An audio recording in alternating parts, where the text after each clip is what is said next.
everyone, and welcome back to my channel. So today I am doing a college and student teaching Q&A.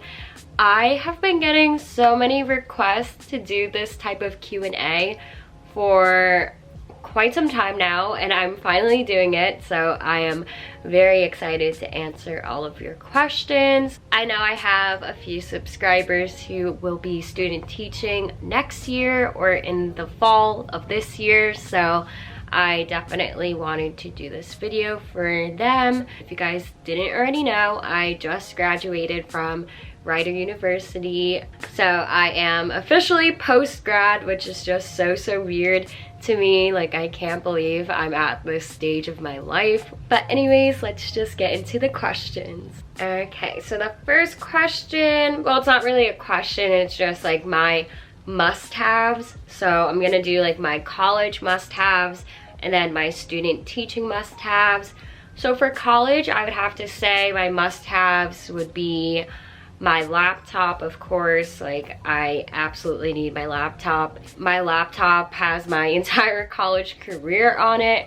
I hand in assignments through my laptop. I just have so many different files on there, and I have used this laptop for all 4 years of my college career. It is like my holy grail item. I have the Dell laptop. I always forget what it's called.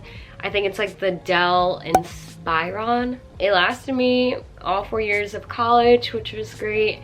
And overall, it was a really great laptop. I feel like everyone uses MacBooks in college, but I really enjoyed that Dell laptop. So if you are trying to look for a college laptop that is not as expensive as the MacBook, I highly recommend the Dell Inspiron. So another must-have for college is my phone, of course.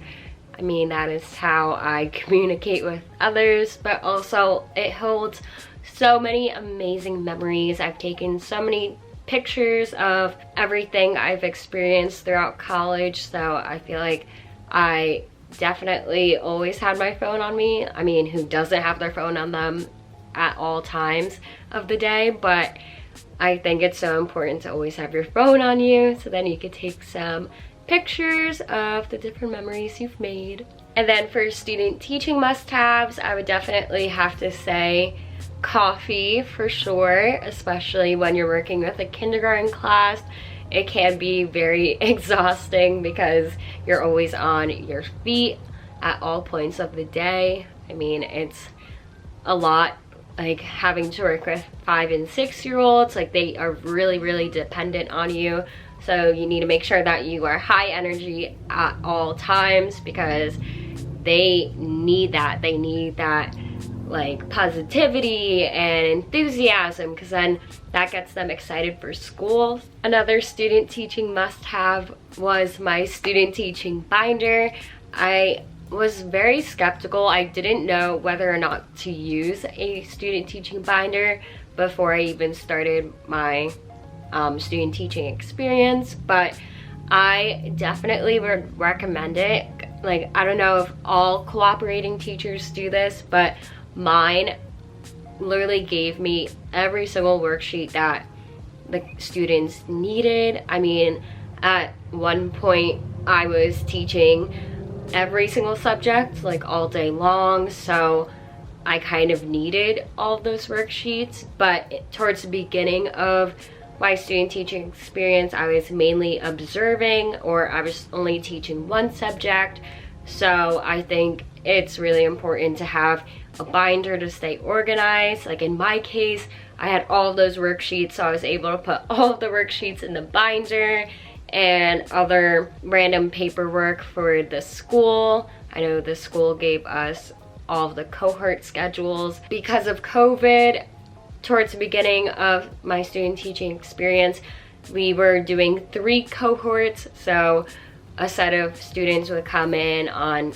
day A, day B, and then day C. But then it switched over to 2 cohorts, and then it switched to all of the kids being fully in person every single day. So it was constantly changing. So I feel like in COVID times, it was very helpful to have a binder because I was able to stay organized. I had all my schedules in there, so that would definitely have to be another important must-have for student teaching. So relating to student teaching, someone asked if I was paid for it, and no, student teaching you do not get paid for because it is a learning experience. It's kind of like nursing majors, like they go into the field and they observe and learn how to work in the medical field. So obviously that's the same with education majors. You're going into the field, you're practicing and learning how to teach students, so you are not getting paid. Like, this is all just a learning experience. It's like your field work basically. So no, you do not get paid. In order to become a teacher, you need to have like a certain amount of hours of being in the field. Those hours are considered unpaid, so that is why you're not paid for student teaching. But right now, if you guys didn't already know, I am a permanent substitute teacher in the same building that I was student teaching at. So now I'm getting paid, which is very exciting because I basically get to do the same things with the kids, but now I don't teach and then I go into like different classrooms throughout the day. Okay, so this is not like regarding a question that was asked, but I would say to all of my student teacher followers who are watching this video, I would highly, highly, highly recommend getting your substitute teaching certification, because that is what led me to the permanent substitute teaching job. Like, I would not have gotten that job, obviously, if I did not have my sub cert. So I think it is so important to have your sub cert. Like, that is what can lead you to other jobs, and it's also just very helpful as a future teacher. Like, you can go into a classroom one day and just like learn how the school day is structured. You can like dip your toe into other schools that you potentially want to work at. So I think it's a very, very important thing. And if I had to recommend anything as a education major, I would definitely say get your substitute certification after obtaining 60 credits, because in order to have your sub cert you need 60 credits. So after you finish your sophomore year of college, hop on that sub cert, because that would be the most helpful and most beneficial thing for you as a ed major. Okay, so the next question is, what are your tips for differentiated instruction? This is hard because I didn't really have a normal student teaching experience. Most of my kids were online to begin with, like, or towards the beginning of my student teaching experience, but I think it would have been easier to learn about differentiated instruction if all of the kids were in the classroom. If you guys don't know what differentiated instruction is, it's where you basically change up your instruction or teaching so then all students can understand it. So obviously we have higher level students, lower level students, and then those students who are in the middle, they're like average. It's really important as a teacher that you really cater to those students who need a little more help. So those who are lower level or struggling readers, you need to have more guidance with them, like more prompting and support. Whereas the higher level students, you can just explain the directions to them and they'll be able to do it independently. So with those students, you would need to have them do the work, but also do additional work so that they're still building up their academic levels and academic abilities, so that they continue growing as a student and they don't stay stagnant. So you really need to like cater to every single student. I think the biggest tip I have regarding that is that you need to learn about the student's interests, because that will really help you with differentiating to a point where they'll understand what you're trying to teach them. So I think the most important thing for you to do, like towards the beginning of your student teaching experience, like probably the first couple weeks, is really getting to know your students. What do they like to do outside of school, within school? What's something that they talk about a lot? Like, you really have to take all these mental notes in your head so then you can use that to your advantage. For example, maybe one of your struggling readers really enjoys Pokemon. So you can tell that student, like, okay, so think of this Pokemon character and think of this Pokemon character, and like try to create some sort of situation where it fits into what you're reading as a class.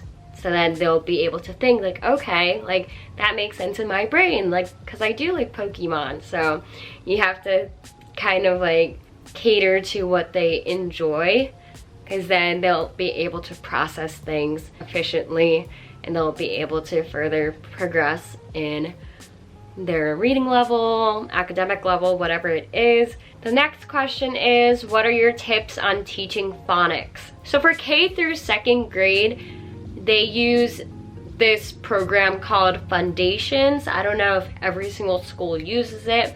I know when I was in kindergarten through 2nd grade, we used something else, but I don't know if like now all schools use Foundations, since I have heard of it more recently, like throughout my college career. But Foundations is basically like a phonics program, and it caters to the specific grades, so then students can easily learn how to read and write. So for kindergarten specifically, they learn about the alphabet, so they learn like letters, keywords, and sounds relating to the letters. They learn about digraphs. I think the most important tip for teaching phonics to specifically kindergartners is for them to really understand every single letter. Like, I know so many of the struggling readers in the kindergarten class still to this day cannot identify all the letters of the alphabet. Like, yeah, we're in June, but they still have some difficulties with it. Like, really work hard to have it down pat for every single student in your class, because then that'll help them all be able to read and write. Because like if they understand all of the letters and what sounds they make, then they'll be able to morph those letters together to then read and write. And I think something that would really help those struggling readers is to work on those letters, keywords, and sounds like individually. Like if you know that they do not understand or do not correlate the letters and sounds for specific letters in the alphabet, then like take them aside during their break and practice those skills with them, because they are never gonna understand it if you don't practice one-on-one with them every day. So I think it would be a very helpful tip for you to just take that student aside, have them practice those letters that they always tend to forget, and then they'll be able to have it ingrained in their brain, and they'll be able to be successful with identifying those letters. Okay, and last but not least, this is the last question I'm gonna answer for this video. It says, did you enjoy your student teaching experience, especially working with kindergarten? And oh my goodness, yes, I did. I had the most amazing experience. I literally adore my kindergartners. They are so, so cute, and they all have a special place in my heart, and they always will forever and ever. I just had the most perfect class, and it's like so exciting to see how far they've come since the beginning of meeting them. Like, I met them back in January, and now seeing how far they've come as students now in June, it's just like so mind-blowing to me. So I think it's really nice to see their progress. I literally remember the day that I found out that I was placed in a kindergarten classroom. I was like jumping up and down, like so excited, because I just love kids, like especially like the younger grades, like K through 2.